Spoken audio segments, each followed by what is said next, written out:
I wanted to do a video on cleaning this mini split condenser, but I can't. I also wanted to do a video on getting this algae and moss off this brick wall. I can't. Why? Because I need water, and when I come here, none comes out. So that's what this video is going to be all about. Because we're shutting off the water main, as a precaution, we're going to turn off the tankless water heater.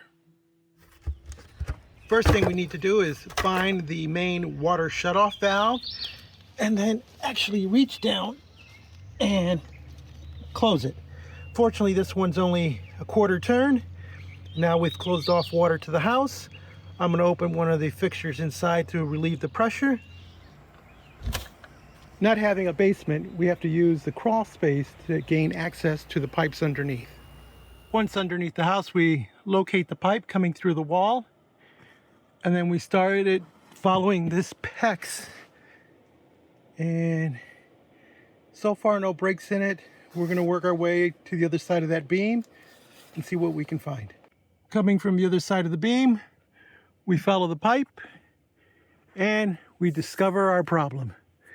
It's been cut. So looking by, I see that there's a pipe, the blue one over there. It branches off, services a fixture here, so we'll probably cut, put a T, go back up, put an extension, and cut this off, and probably go that way. We'll also put a shutoff valve somewhere on this line so that in the winter we can close this off and just let it drain out so it doesn't freeze up. Thanks to the Home Depot Seeds program, I have a 1/2 inch push to connect brass 90-degree elbow from Sharkbite.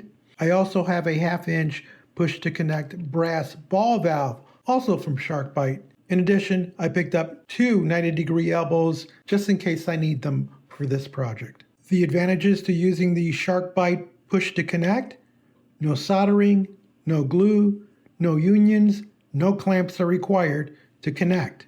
And you can connect to PEX, copper, CPVC. It can withstand pressures of 200 psi, temperatures up to 200 degrees Fahrenheit. It's lead free, and when you make a connection, you can still rotate it. First thing I'm going to do is get my PEX cutter, and I'm going to come away from where they've done all their crimping and just do a straight cut.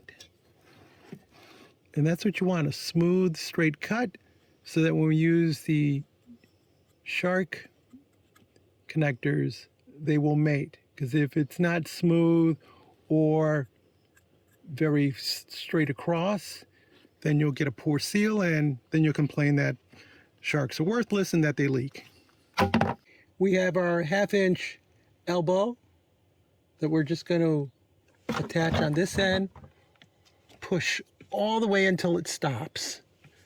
And the cool thing about shark is that you can still turn this because the seal is made here, but you can still rotate, which is nice if things aren't quite aligning for you like they might if you had to deal with copper or galvanized pipes. Here it's less of a challenge.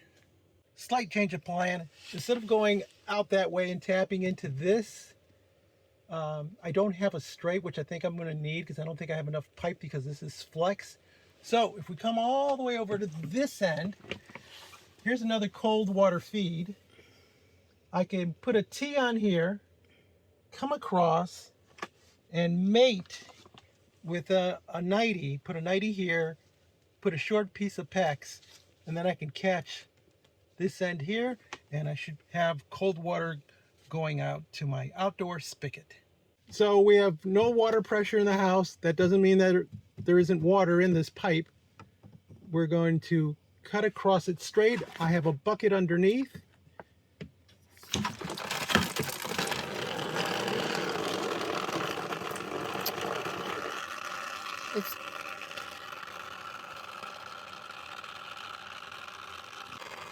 And unlike copper, we don't need to have all the water out of here.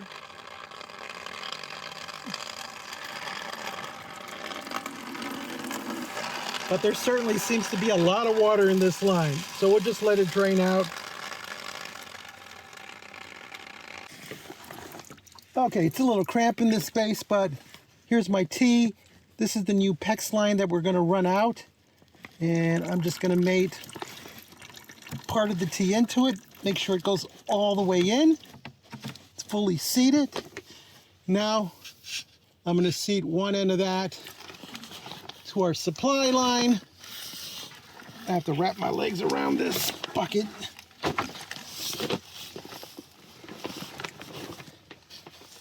Can't imagine doing this with copper. It'd be so much harder. Again, you want to push that connector all the way to the end of its travel. And now we take this line and we're going to hook this together. You know, I probably should have gone over the blue. If you take a pipe clamp and you fit it over, you should be able to push on the jaw to release it. Maybe I did too good of a job. We're stuck with that. All right, never mind. Since the pipe clamp wasn't releasing my shark, I've used the fact that I can pivot that joint around, and I'm getting my pipe overhead above the blue feed.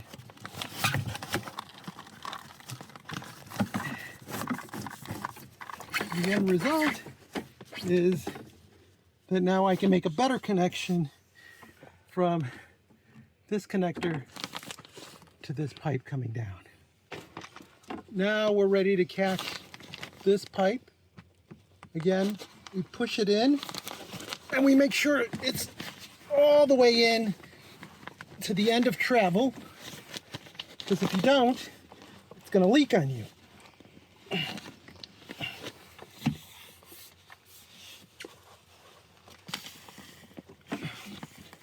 Okay, satisfied that our T is correctly in place, we're going to go down and make our connection to the line that goes out to the spigot.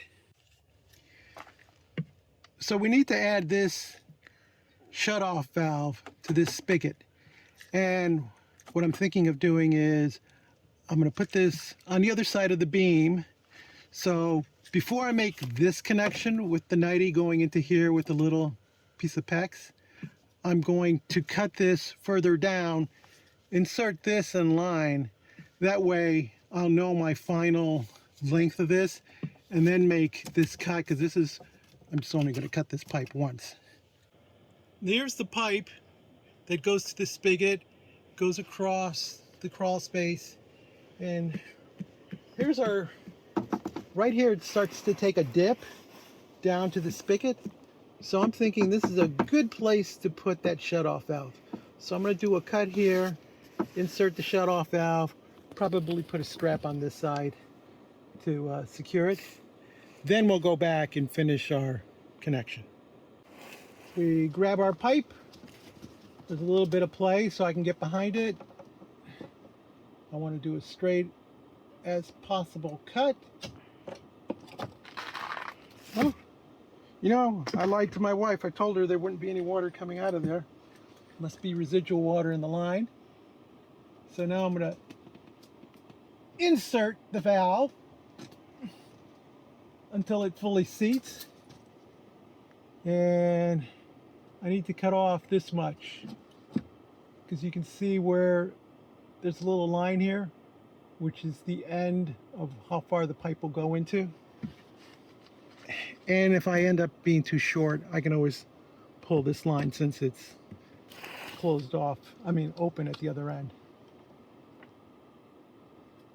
As a matter of fact, let's see. Yeah, I can just do this. Save myself another cut.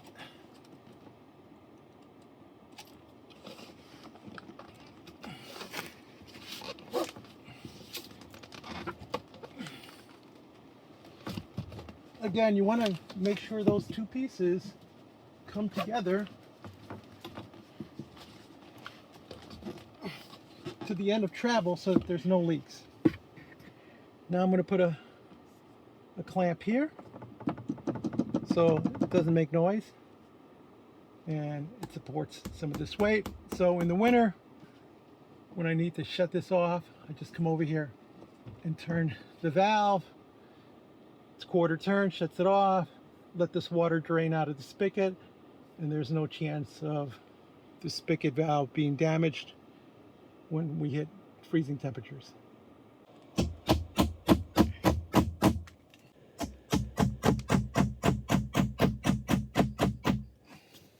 We make our cut here. Now we're going to put our 90 degree.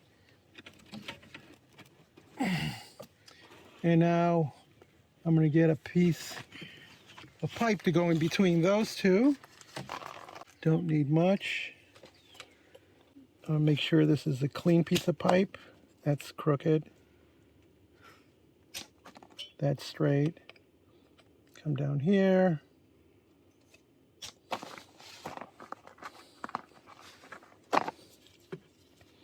We have our two. I'm not happy with that either.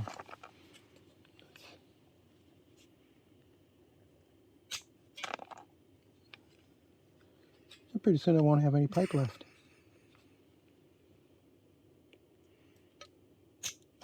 That's better.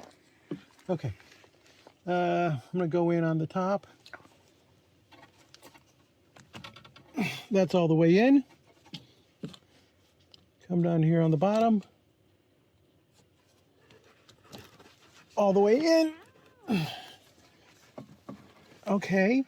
And now I'm going to put a clamp, a pipe clamp here just to hold this in place. Nice thing about these pipe clamps is that when you attach them, they just stay in place. So it makes doing it with one hand and a hammer a lot easier. Well, maybe not.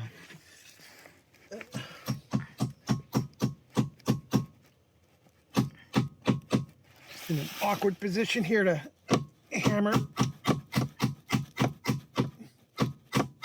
There. Okay, so now we should be able to turn on the water. Back at the main, we're going to turn that valve to turn on the house water. The water is on. In theory, there should be water. Just letting the wife know that. If I open this valve, water comes out of the valve.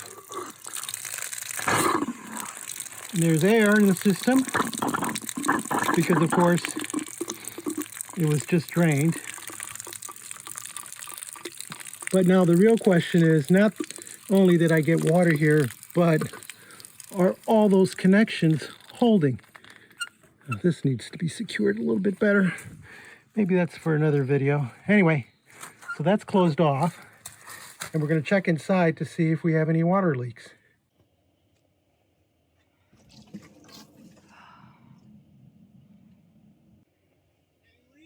Nope. No leaks. What? No leaks. Here we are looking at the shut-off valve. And no leaks. So the Shark is doing its job, and we have a valve that we can utilize in the winter to keep our spigot from freezing. Now we'll take a quick look at the other connections, make sure they're all fine also. Here's a look at our tea. It's under pressure. That droplet there is from when we were making the connection originally and there was water in the line, but no leaks. Here's our most complex connection because it involves two elbows and a little filler piece in the middle. But again, everything is dry. It's under pressure. I can feel the water temperature, cold water. While these Sharkbite pieces can be rather expensive compared to just, you know, if you use PEX connectors or you're using copper or galvanized. It's quick, it's easy, and if you do it right, it's not going to leak on you. And to do it right, your mating surface has to be flat and smooth. So you can't use a jigsaw or anything that roughens up that edge. And you got to have a nice sharp blade. That's why I went with the PEX cutting blade. And now it's time to get out of here and go have lunch. Of course, now I don't have any excuse for not cleaning that or dealing with that. If you found this video interesting or useful, give us a thumbs up, leave us a comment, join the subscription team, and as always, thank you ever so much for watching.